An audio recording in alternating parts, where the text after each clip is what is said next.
Welcome, one and all. Ocular trauma can be a very serious threat to vision, especially if not intervened appropriately and in a timely fashion. Immediate and accurate diagnosis and effective treatment is the key to save the eyes and the visual function of the victim. It is a great challenge to all ophthalmologists, more so for those working in casualty with polytrauma cases. Let us learn from the experts how to approach and manage ocular trauma in a proper fashion. So, to kickstart the session today, the first topic is chemical injuries. I invite Dr. Dhanya V.S., Senior Associate Professor, Government Medical College, Ernakulam, to enlighten us on the same.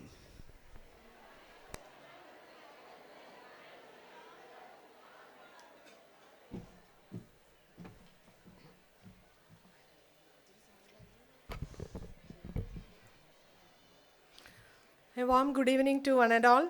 My topic for today's discussion is chemical injuries. It is one of the true ophthalmic emergencies, and it is the only ocular condition where history taking and examination should be delayed, and our primary importance goes to removing the offending agent from the eyes. And if it is a bilateral chemical exposure, especially devastating, it results in complete visual disability. About the epidemiology, majority occurs in young males and majority occurs in the workplace, and more commonly by alkalis, and it is more commonly minor injuries, and in India it is common due to firecracker injuries, lime or accidental injury with holy colors. Chemical injuries of the eye, it needs an immediate and intense evaluation and management, and advancements in the ocular surface reconstruction has increased the visual prognosis, and this contributes to about 7.7 to 18% of all ocular traumas. Coming to the modes of the chemical injury, there can be domestic, agricultural accidents, chemical lab accidents, deliberate chemical attacks, chemical warfare injuries, and self-inflicted chemical injuries. And more into details of the alkali burns. These are the common alkalis which causes burns, and of this ammonia is the most harmful. And we should know in detail the mechanism of damage by alkali to know about the prognosis of the condition. Alkalis causes dissociation and saponify the fatty acids of the cell membrane, and this causes destruction of the cell membrane, and once it destroys, it enters into the cells, and it is being hygroscopic, it absorbs the water and can result in total necrosis, and later they combine with the lipids of the cells to form soluble compounds. This in turn lead on to softening and gelatinization, and all these effects results in increased deeper penetration of the alkalis into the tissue. They spread widely and the action continues for days, and so the effect is difficult to circumscribe. Hence, the prognosis is very guarded in an alkali burns. About the acid burns, it is less serious than alkali, and these are the common acids, and of this hydrofluoric acid is most dangerous, and it is equivalent to alkali burns. And mechanism of action is totally different from the alkali, and it causes instant coagulation of all the proteins in the cells, and which in turn act as a barrier, thus preventing deeper penetration into the tissues, and these lesions are hence sharply demarcated. And chemical injury, the clinical features can be described in three stages: stage of acute ischemic necrosis, stage of reparation, and stage of complication. In acute ischemic necrosis, the conjunctiva shows necrosis, congestion, copious purulent discharge. Cornea shows widespread sloughing, edema, and stromal thickening or opalescence, and sometimes it can lead on to staphyloma, and iris shows violent inflammation. In the stage of reparation, conjunctival corneal epithelium will regenerate and shows corneal vascularization, and these are the complications in the stages, like stage of complication mostly in the lids like symblepharon, ankyloblepharon, ectropion, entropion, lag of thalamus, etc., and you can get complicated cataract and secondary glaucoma. These are a few pictures showing bilateral ectropion following a chemical injury, and entropion with symblepharon on the right side, and posterior and the anterior symblepharon, which is corrected by the amniotic membrane graft in the picture down.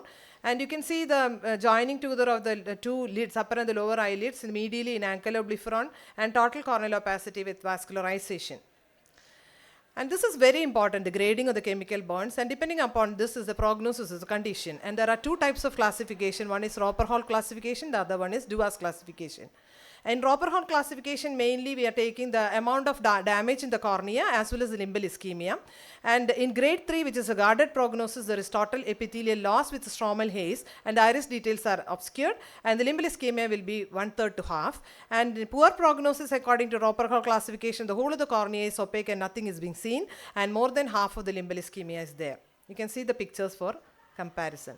And next is the DUAS classification, which is more specific about how many clock hours of limbal involvement is there. And here it is in guarded to poor prognosis about more than 9 to less than 12 clock hours of limbal involvement. And the conjunctival involvement is about more than 75 to less than 100. Very poor prognosis means almost 12 clock hours of limbal involvement is there and more than 100% of conjunctival involvement. And based on this is the prognosis of the chemical bonds. Clinical cause is described in 4 phases. It can be immediate when the offending agent is immediately attacking the eye, and acute phase is the first week where the secondary glaucoma develops, and early reparative phase means in the first 7 to 20 days of injury, and late post reparative phase is after 21 days where you have to look for any persistent epithelial damage. And this is the most important, the chemical burns, how to treat a chemical burn.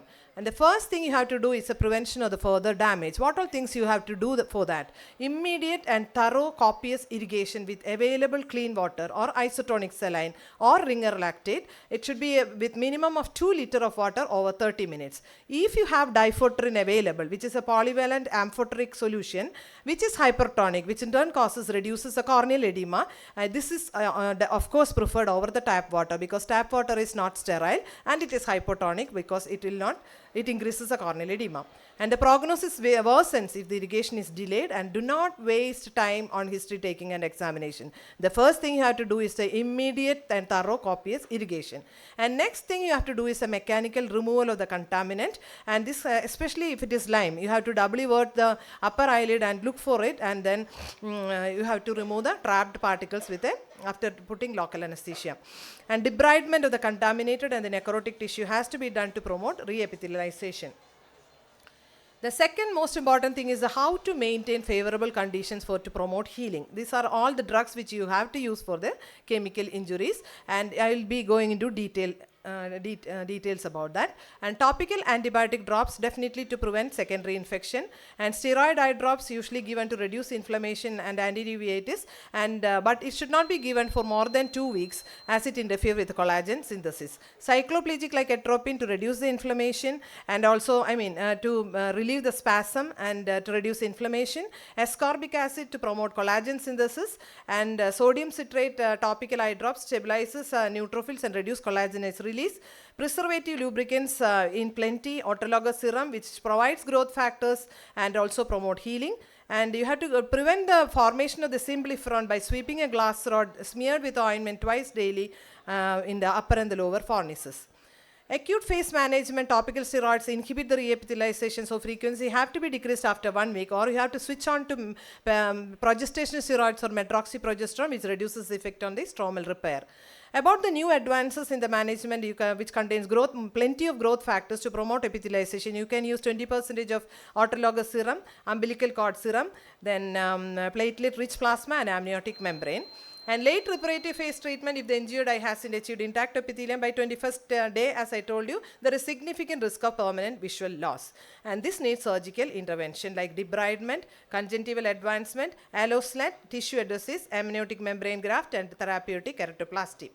And a few points about the amniotic membrane transplant. This is very good for grade 2 and grade 3 Roper Hall, but in more advanced chemical injuries, it is of not much use. Alloslat is limbal stem transplantation usually done in acute phase. Advantage is huge amount of stem cells obtained and promotes reepithelialization.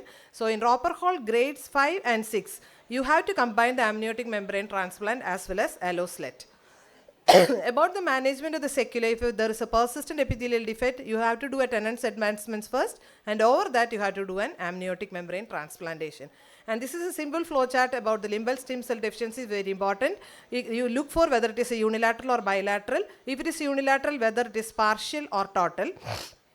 If it is partial, then you have to give amniotic membrane graft, debridement, and conjunctival limbal autograft.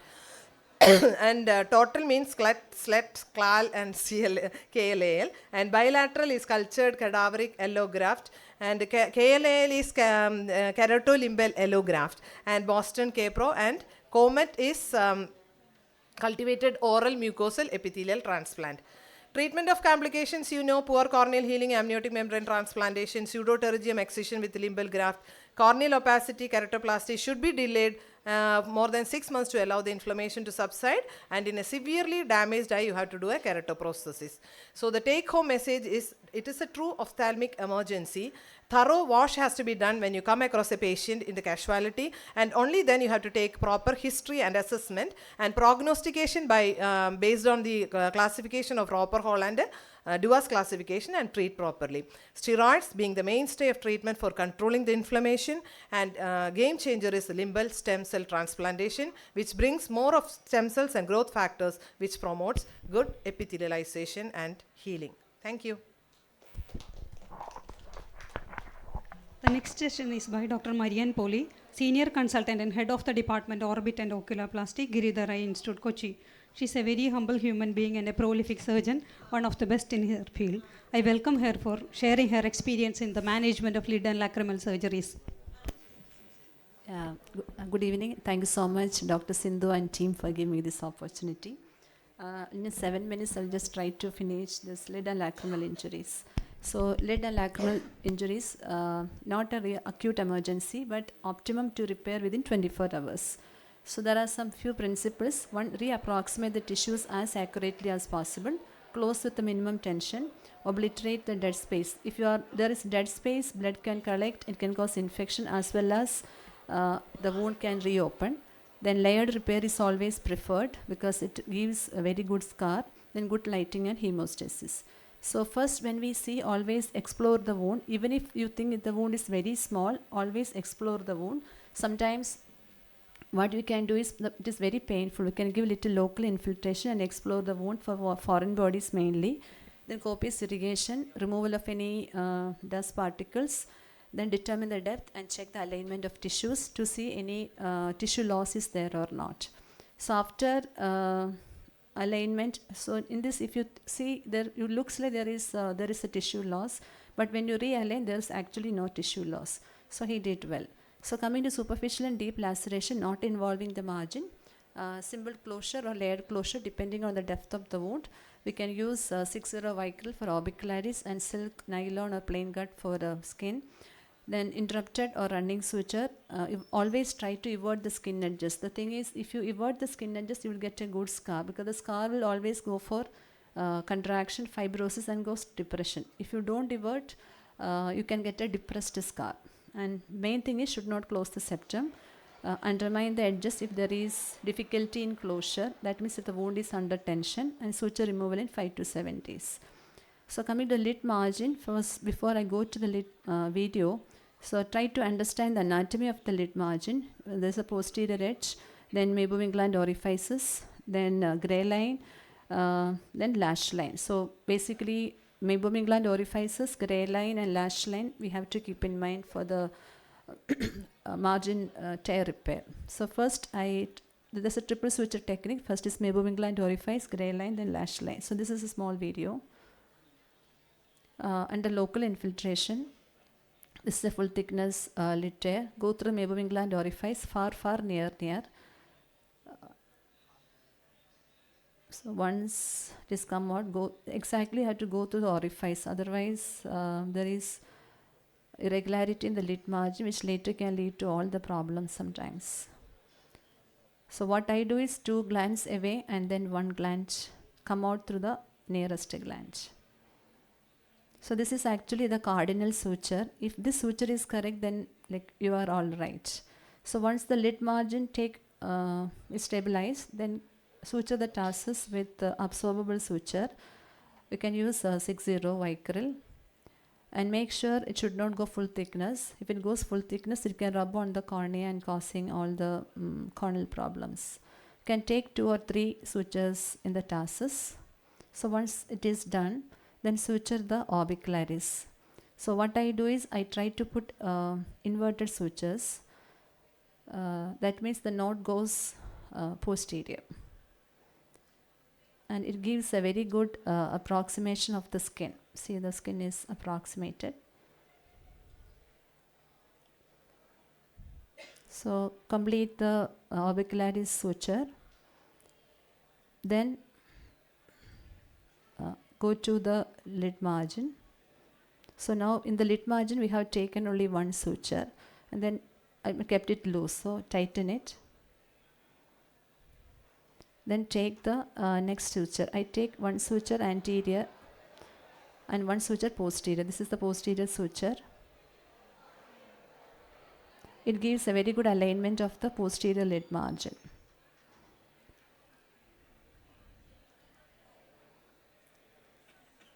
So now this suture has to be like, it should come to the meibomian gland orifice suture, so that the suture tip will be anterior and it will not rub the cornea. So then now go to the lash line.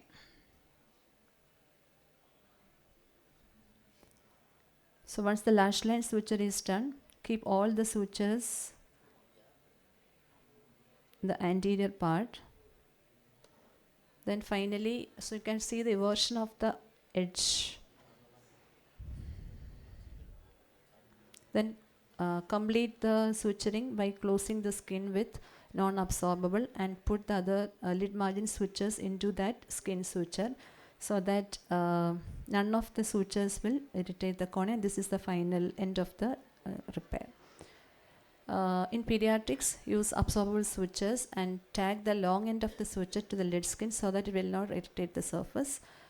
This is the lid tear run 2 weeks post-op. Again, there are sometimes multiple fractures, then suture everything separate.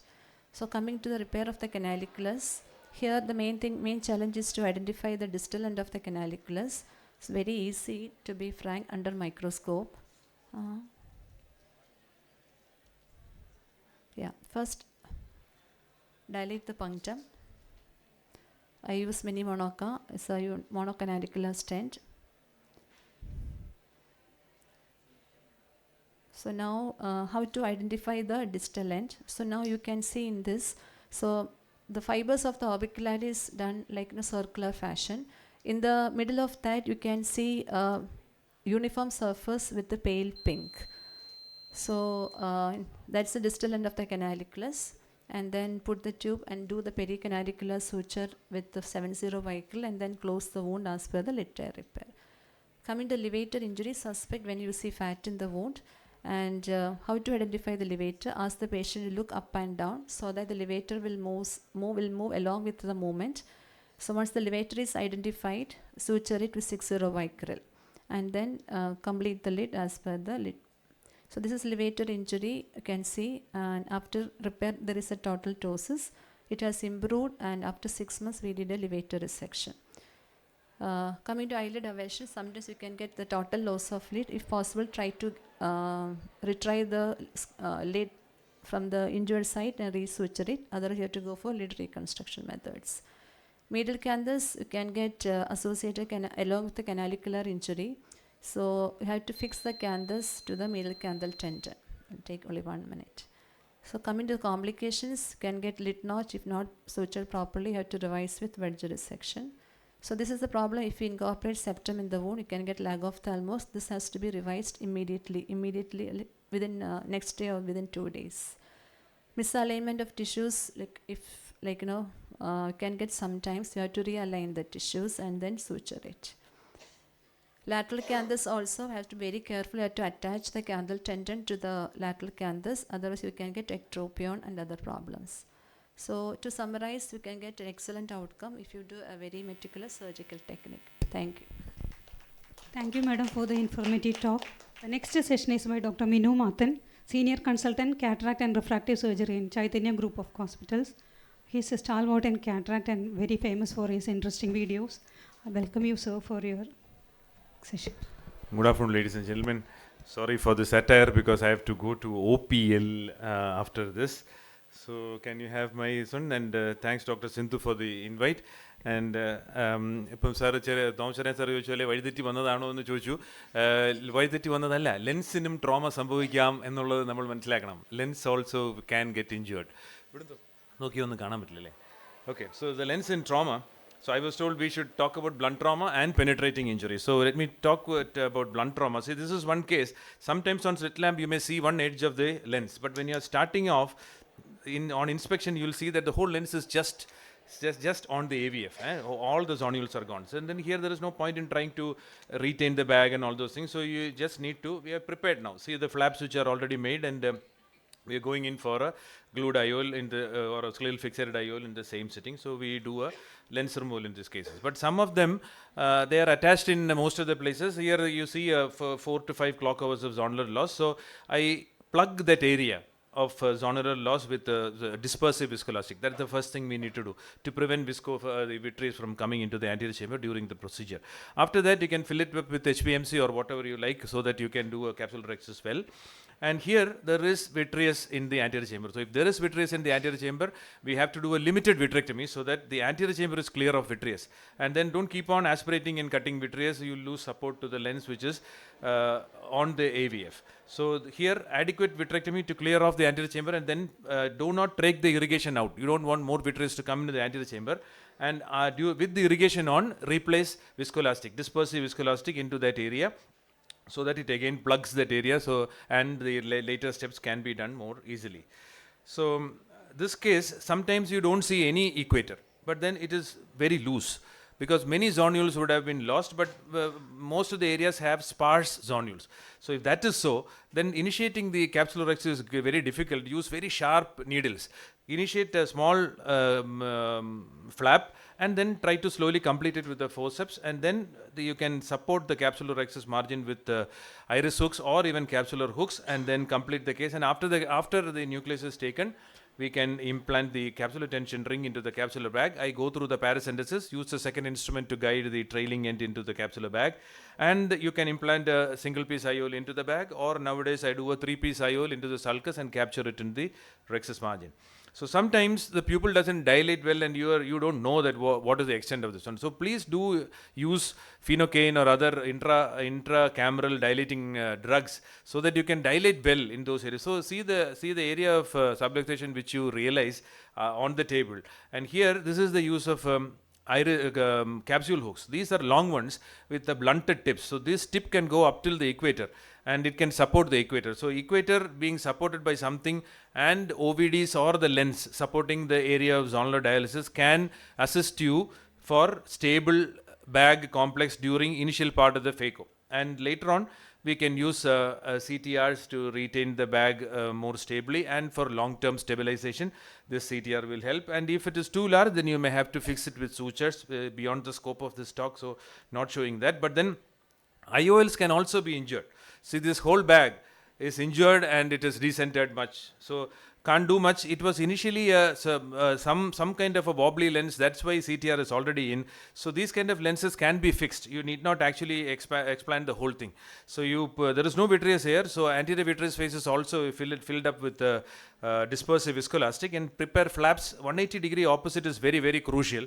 And then mark these flaps, and 2 millimeters behind the anterior limbus, you make the bite. You can take a 90 Prolene or even Gore-Tex and use that needle to pierce the bag now, and it comes out through the other side, and the second part of the needle goes above the bag, and this needle is railroaded out through just like your scleral fixation, and so that loop is there around the haptic optic junction, and the CTR also stabilizes it much more.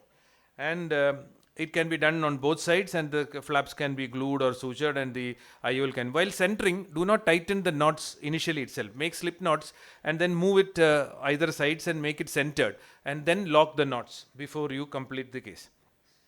Coming on to penetrating trauma, see, this is a very small entry wound which you can see there, but then there is an intralenticular foreign body sitting there. So we stain the capsule, see where the capsule is broken, and you can see there is an area which is not taking stain. Many of these small punctures on the capsule will have an area like that. So you include that area also and go beyond it if it is more central, and then complete the case. And see, I've taken it out and seen that is a complete rhexis with a center small slit.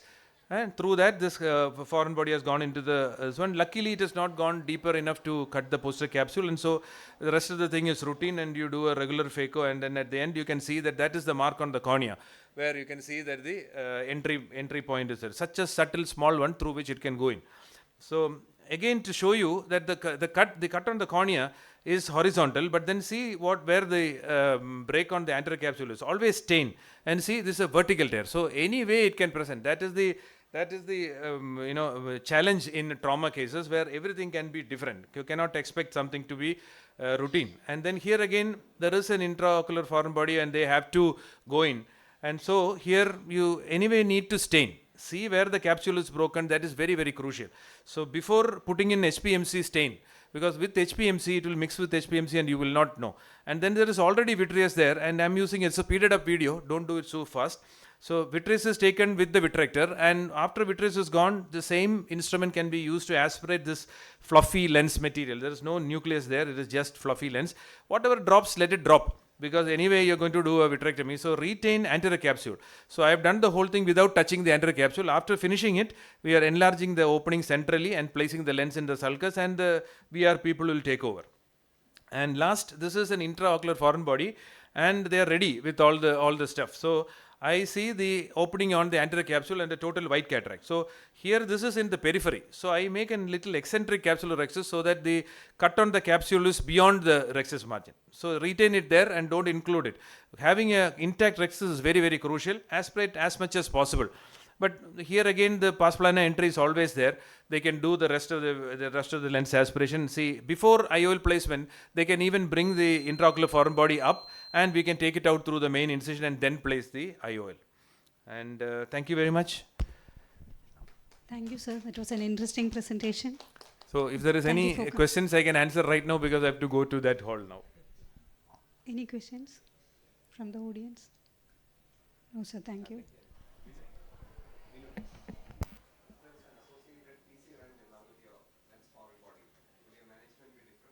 So any case, if you can do an anterior segment OCT, please do. Or an anterior, if you do, you can assess the posterior capsule. But rent with the intralenticular foreign body. Intralenticular foreign body, I will do the case in my OR, my VR surgeon's OR. He will be on standby, and 100% some of the things will drop. It is all luck that it will not drop. Otherwise, it will drop. It is going to drop. These are fresh wounds, and it will take weeks to fibros at the edge. If there is fibrosis, then it is fine. But if there are fresh ones, they will expand during the surgery, and always expect a drop, and be with the VR surgeon and ask him to continue the case if you are dropped. Don't take it in an anterior segment room.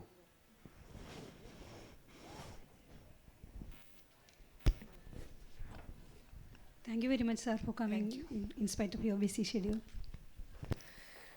Our next session is by Dr. Deepa M.G., Associate Professor, Government Medical College, Ernakulam, glaucoma in trauma.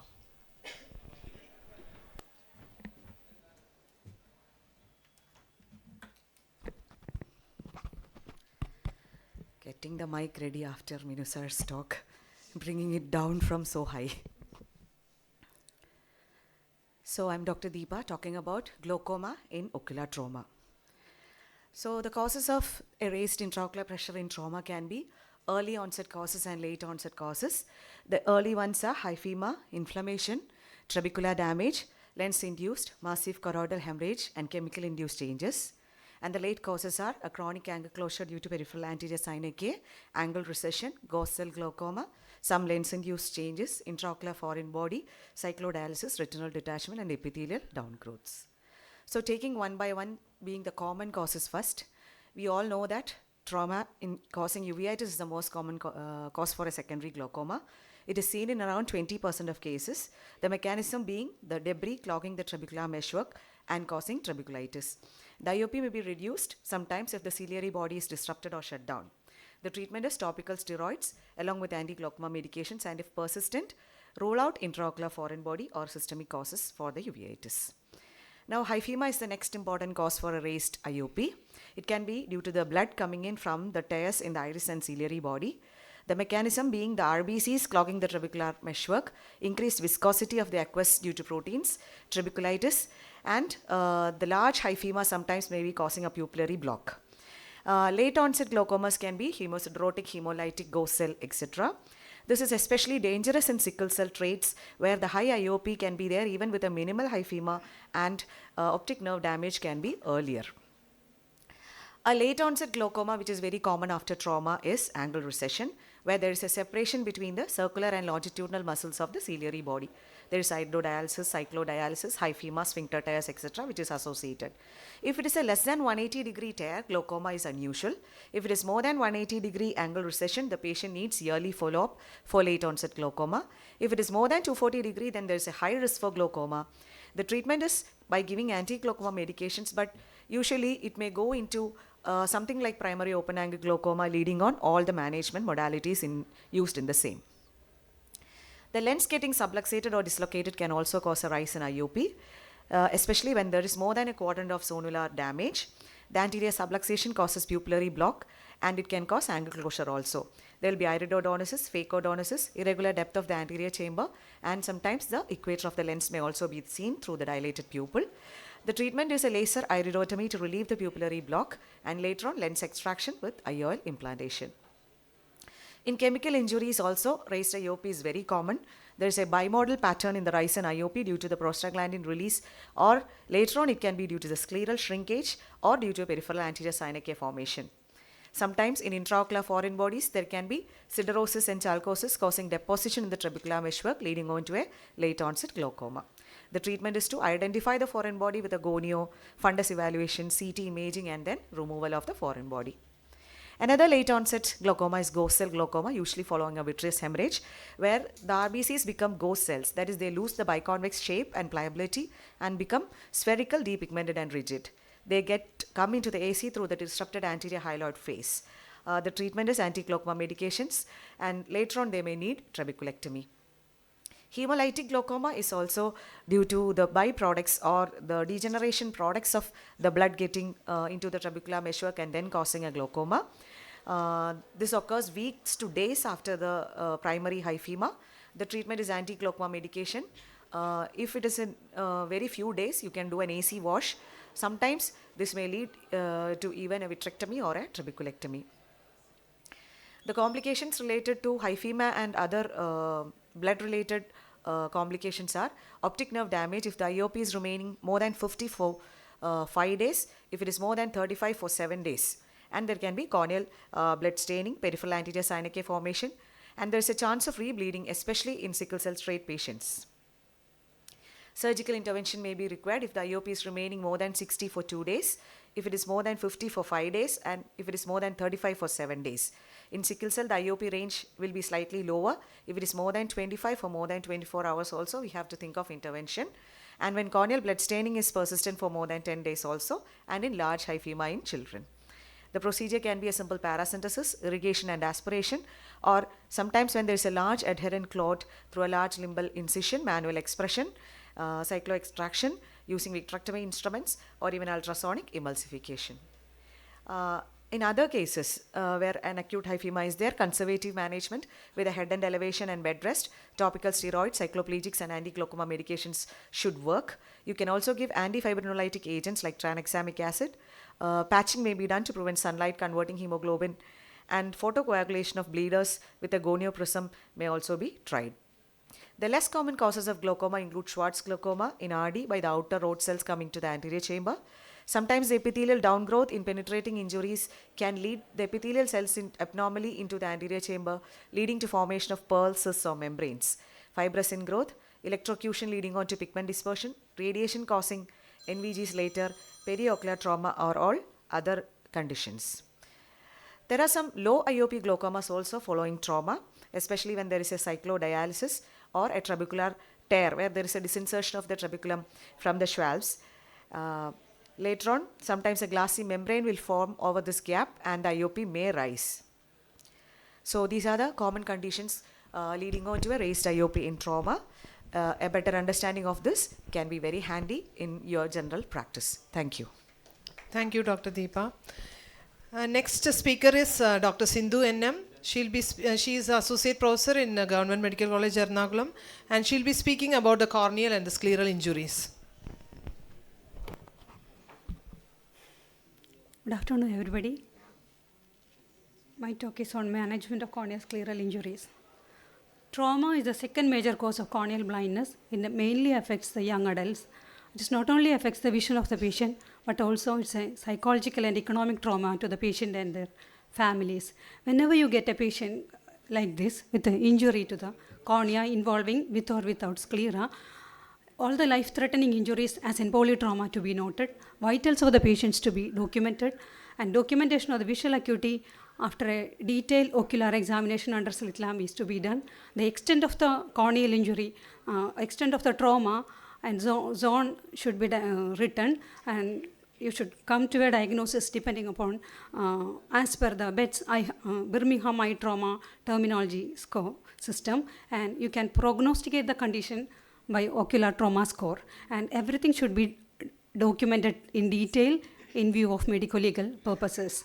The investigations includes X-ray orbit, CT scan to rule out an intraocular foreign body, B scan though it's not done immediately at the time of trauma, which will give a detailed idea about the posterior segment.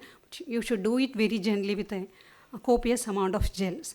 Anterior segment OCT is a non-contact investigation to assess the depth of corneal lacerations. A tetanus prophylaxis is to be done, and systemic antibiotics should be started immediately with third broad spectrum antibiotics to prevent the secondary infections and also to prevent endophthalmitis. Coming to the corneal wound management, all non-penetrating injuries should be treated with bandage contact lens along with prophylactic antibiotic and cycloplegic, and simple full thickness corneal injuries less than 2 millimeter, if it is self-sealing non-displaced, can be managed with bandage contact lens and antibiotics. Small injuries, if it is non-self-sealing or stellate or any tissue loss, you can apply glue along with the bandage contact lens. A large wound more than 2 millimeter or small wounds in non-cooperative patients, children or mentally challenged individuals needs definitive therapy. General anesthesia is the preferred choice, but if it is not possible, you can do a surgery under local anesthesia with a good facial block. Always avoid lid speculum. A good exposure can be attained by lid sutures. A culture should be taken from the margins of the wound if they are presenting with any corneal infiltrations. The goals of the corneal wound repairing primary aim is to attain a complete watertight closure of the globe with the restoration of the structural integrity. And the secondary aims include avoidance of uveal tissue or vitreous incarceration in the wound, removal of necrotic tissue, or disrupted lens or any foreign bodies. The corneal suturing principles always establish a normal contour, secure the limbus first, the injuries involving the limbus. Try to put a paracentesis, although it is very difficult to put in the soft globe with flat AC. It will help in good maneuvering of the instruments and to sweep the iris tissue through in iris prolapse. It will help to keep the AC formed with BSS. The suture materials, monofilamentous suture with low tissue reactivity, mainly commonly 10-0 nylon or polypropylene are the choices. Needle should be spatulated, and the depth of the corneal sutures must be 80 to 90% deep in the stroma, and it should be equal depth on both sides of the wound. As in the picture 1 shows, avoid full thickness sutures which can act as a conduit for microbial invasion, and when you get an oblique wound as in picture 3, always try to pass the needle equidistant from the wound edges in relation to the posterior surface of the corneal laceration. Otherwise, if you take suture bite in relation to the anterior surface, there can be overriding of the posterior part and wound gaping can occur. The suture passes should be 1.5 to 2 millimeter in total length. It should be equally spaced on either side of the wound, and try to enter the perpendicular to the corneal surface and should be passed in a single throw to avoid multiple entries. As the stellate wounds, like in picture 4, when you get it, you close the apex of the wound with a horizontal matrix suture or a purse string suture and take the other wounds as linear stems and close it as a linear wound. The second picture shows the techniques to avoid minimize the astigmatism. It is called Rossi-Hayes technique of corneal suturing. The corneal laceration should be closed initially with long, shallow, tight sutures with more compression in the corneal periphery. When you come closer to the center, take shorter, deeper and more widely spaced and minimally compressive suture to avoid steep flattening of the central cornea and to reduce the scarring and astigmatism. The knots should be tight, trimmed, and short and buried in the stroma. Over-tightening of the suture should be tightened enough to avoid any leaky wound. Over-tightening can create astigmatism, but in the post-operative period, you can remove 1 or 2 sutures to reduce the astigmatism. Avoid excising corneal tissue wherever it's possible. Explore the sclera if there are any limbal involvement or any subconjunctival hemorrhage or chemosis. And in wounds like this picture, try to put the first suture at the limbus, and then the next suture should be at the apex of the wounds and close the rest of the area. And any iris tissue prolapse should be reposited, or and if there is no signs of infection and presentation is less than 24 hours. And before repositioning, clean the surface of the iris and remove the epithelium formed before repositioning. Always excise the iris tissue if there is any signs of necrosis, maceration or infection, or the presentation is more than 24 hours. You should suspect scleral injuries when there is a visual acuity is less than very less, or soft eyeball, shallow anterior chamber or blood-filled anterior chamber, in medial opacity or intense periocular hemorrhage. Site of scleral injury is more common at the areas of the thin areas like limbus, muscle insertion. Occult scleral wound should be suspected, and exploration should be done with 360-degree peritomy. Scleral wound should be closed as the close as you go technique, that you should start at the beginning of the recognizable landmark like limbus and suture anteriorly and go posteriorly. The extraocular muscle insertions, if your wound is going under it, you can put a traction suture and inspect it well, and complete the suture. Sometimes you may need to disinsert the muscle, and after suturing you can reinsert it. Tight closure prevents the fibrovascular proliferation, and interrupted sutures to be put. Non-absorbable sutures, 80 or 90 nylon. Always reposit the prolapsed uveal tissue. If vitreous is present, it should be amputated at the scleral surface. Prolapsed retinal tissue is generally reposited. Always seek vitreoretinal consultation or intervention if needed. And management with the topical systemic antibiotics and systemic steroids to prevent sympathetic ophthalmia. To conclude, prompt treatment and management with established principles can yield the best visual outcome and minimize the risk of developing vision-threatening complication. Thank you for your patient listening. Thank you, Sindhu, for that meticulous presentation. Now I invite Dr. Thomas Churian, immediate past president of Ksos and senior consultant in retina services and deputy medical superintendent at LF Angamali. I welcome you, sir, for your talk on posterior segment manifestations in trauma and its management. Thank you very much, Sindhu and Deepa, for the invite. I'll quickly go through the posterior segment manifestations in trauma and its management. As you all know, there is a closed globe injury and an open globe injury, and both these can cause a lot of posterior segment manifestations. In closed globe injury, we have a choroidal rupture. This doesn't require any active management. However, if the choroidal rupture passes right through the fovea, there is an impact on the final visual acuity. Sometimes a choroidal rupture can cause a choroidal neovascular membrane, which has to be treated with anti-VEGF. Otherwise, it's best left untreated. Commercial retinae, it can be caused by blunt trauma. We see commercial retinae as an area of pale retina with a glistening appearance. Again, the management is conservative. Most of the time, it heals by itself.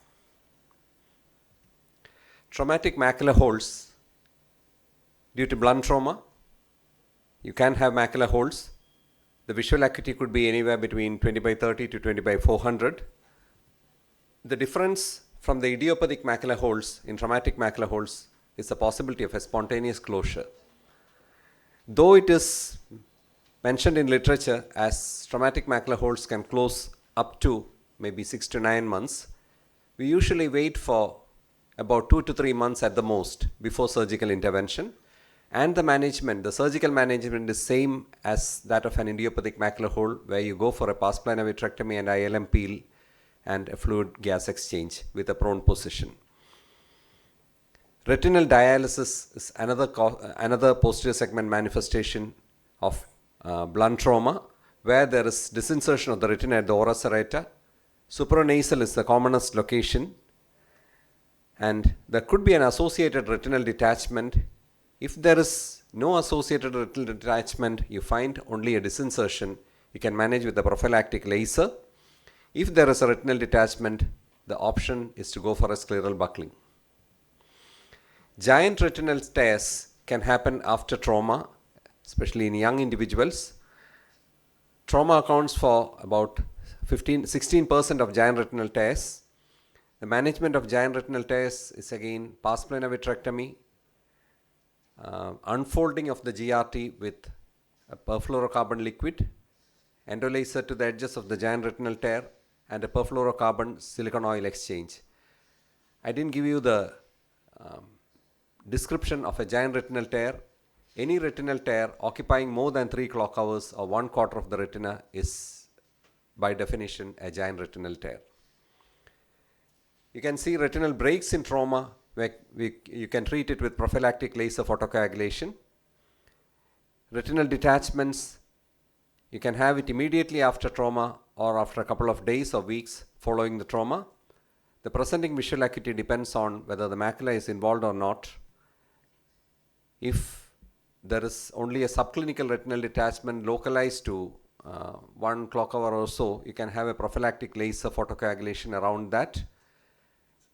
Beyond that, you go for a scleral buckling, and sometimes, depending on how much of is the involvement and where is the location of the tear, you can go for a pars plana vitrectomy or endolaser or silicone oil or gas tamponade.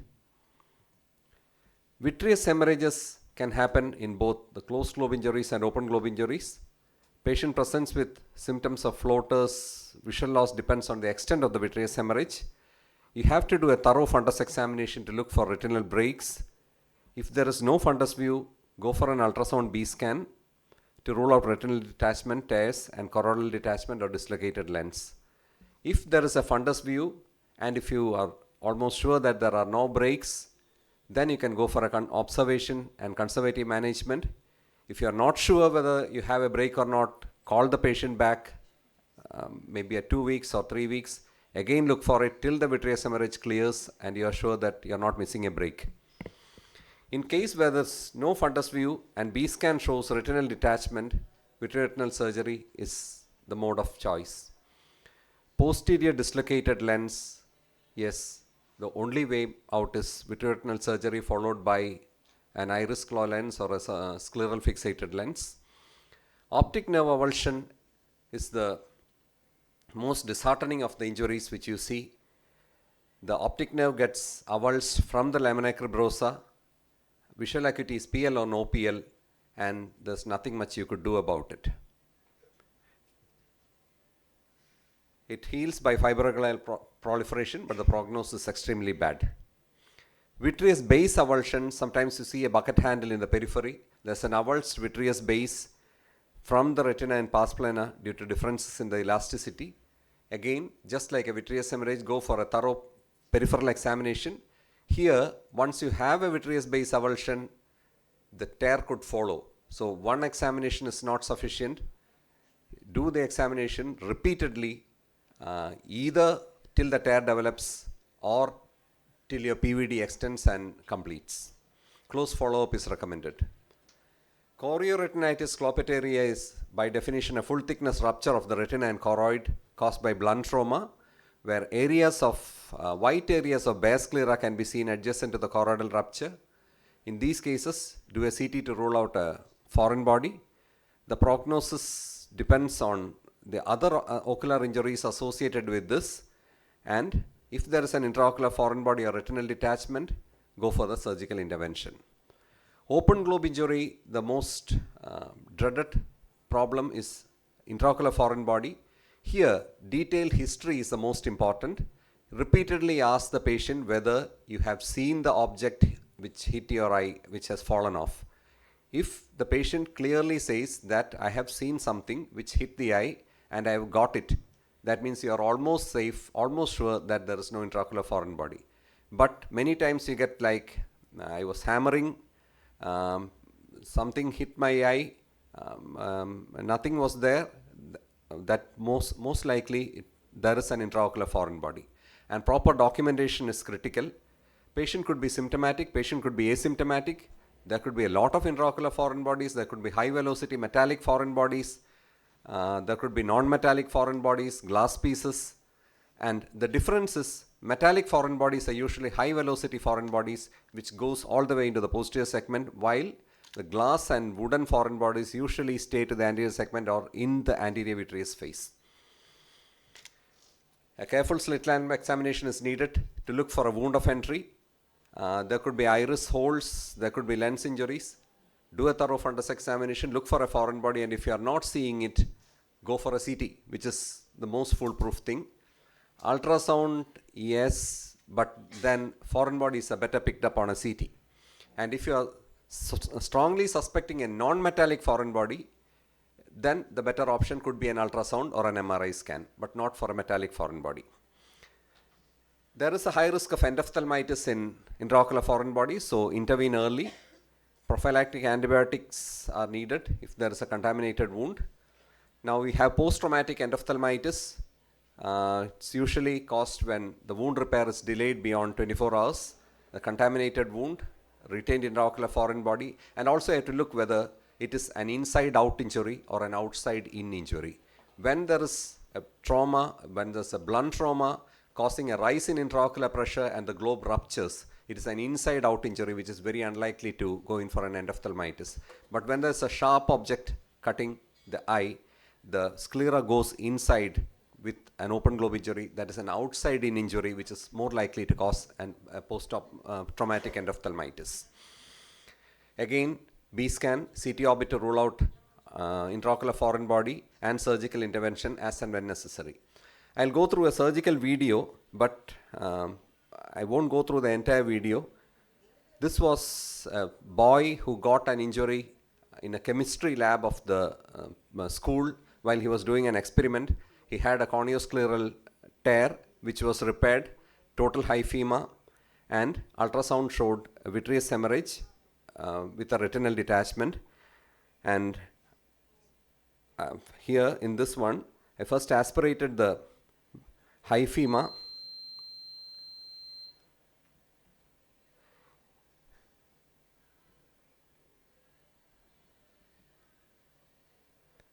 Yeah.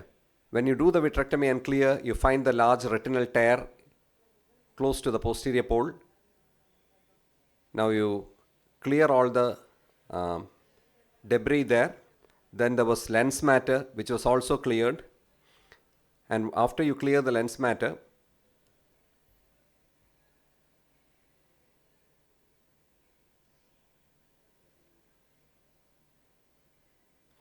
retina was attached. You do a laser and inject oil. I'm sorry, I thought this video was edited for 1 minute, but just 15 minutes back I realized that it was edited for 3 minutes. That's why I'm not showing the entire video. Sympathetic ophthalmitis, a granulomatous uveitis. It can be caused in the contralateral eye. It can occur any time between 5 years to 5 days to many years after the trauma. Sympathetic ophthalmia has to be managed with systemic steroids and immunomodulators, and it requires close follow-up. Thank you very much. Thank you very much, sir, for that very informative and engaging presentation. So, if you have any questions, audience, please come forward.